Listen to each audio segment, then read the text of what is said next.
Hormuz జలసంధికి మీ దేశాల యుద్ధ నౌకలను పంపించండి అంటూ అగ్ర దేశాలను రిక్వెస్ట్ చేస్తున్నారు అమెరికా అధ్యక్షుడు డొనాల్డ్ ట్రంప్. నిన్నటి వరకు అంతా మేమే చేస్తాం, హర్మూజ్ లో ఉన్న నౌకలన్నింటికి రక్షణ కల్పిస్తాం, జలసంధిని తెరిపిస్తామంటూ ప్రకటనలు చేశారు ట్రంప్. మరి ఉన్నట్టుండి ఆయన స్టాండ్ ఎందుకు మారింది? మీ దేశాల యుద్ధ నౌకలను కూడా పంపండి అంటూ చెబుతున్నారు. మరి దీని వెనుక అమెరికా స్ట్రాటజీ ఏంటి? ఇరాన్ యుద్ధాన్ని ట్రంప్ ప్రపంచ యుద్ధంగా మార్చాలనుకుంటున్నాడా అనే క్వశ్చన్స్ అయితే రేజ్ అవుతున్నాయి. సార్, మరి దీనికి సంబంధించి మీరేమంటారు?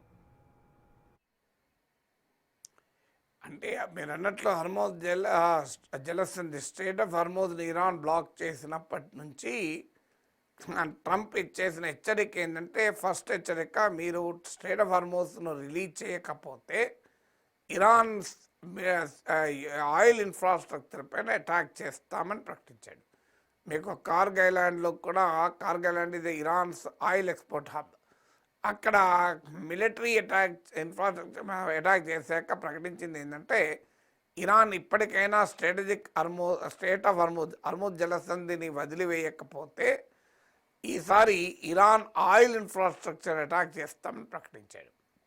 ఆ తర్వాత అంతకుముందు ఇది సెకండ్ హెచ్చరిక. అంతకుముందు ఫస్ట్ హెచ్చరిక ఏంటంటే, స్టేట్ ఆఫ్ హర్మూజ్లో తమ నౌకలకు వెళ్ళేటువంటి కమర్షియల్ షిప్స్కు రక్షణగా వార్ షిప్స్ను పంపిస్తా అని ప్రకటించాడు.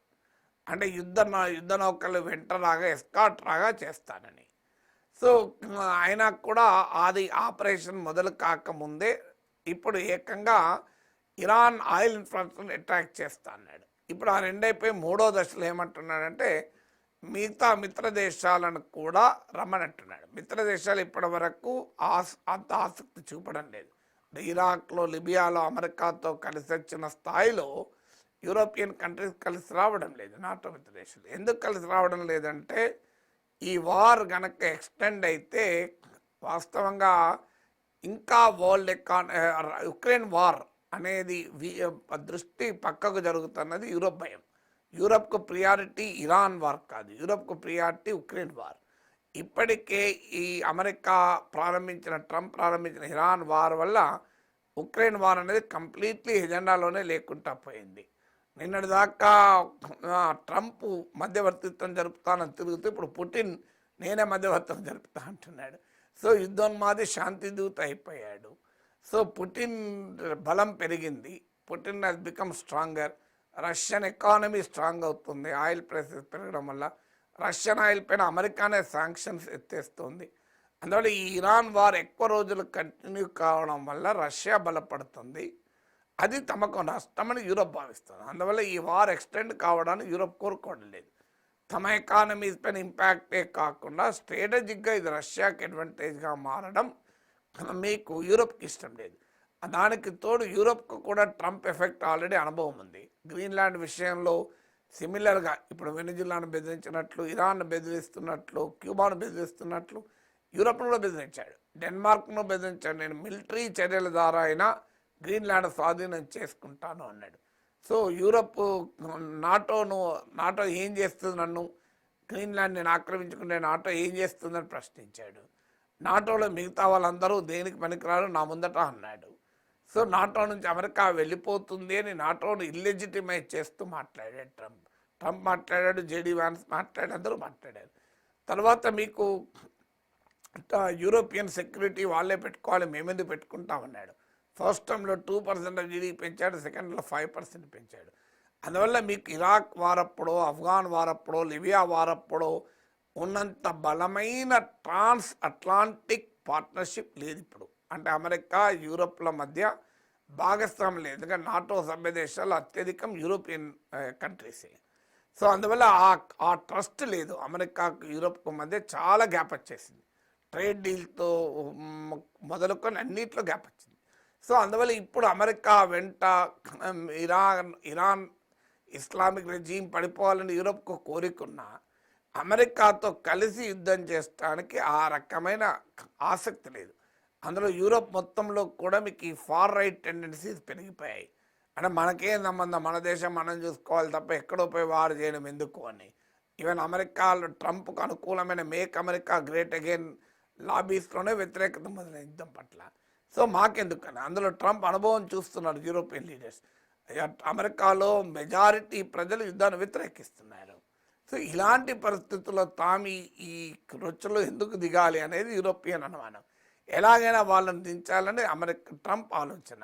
కానీ ఇరాన్ కోరుకున్నదే ట్రంప్ చేయాలనుకుంటుంది. ఇరాన్ లక్ష్యం కూడా అదే, ఈ వార్ను హారిజెంటల్గా ఎక్స్పాండ్ చేయాలి అని.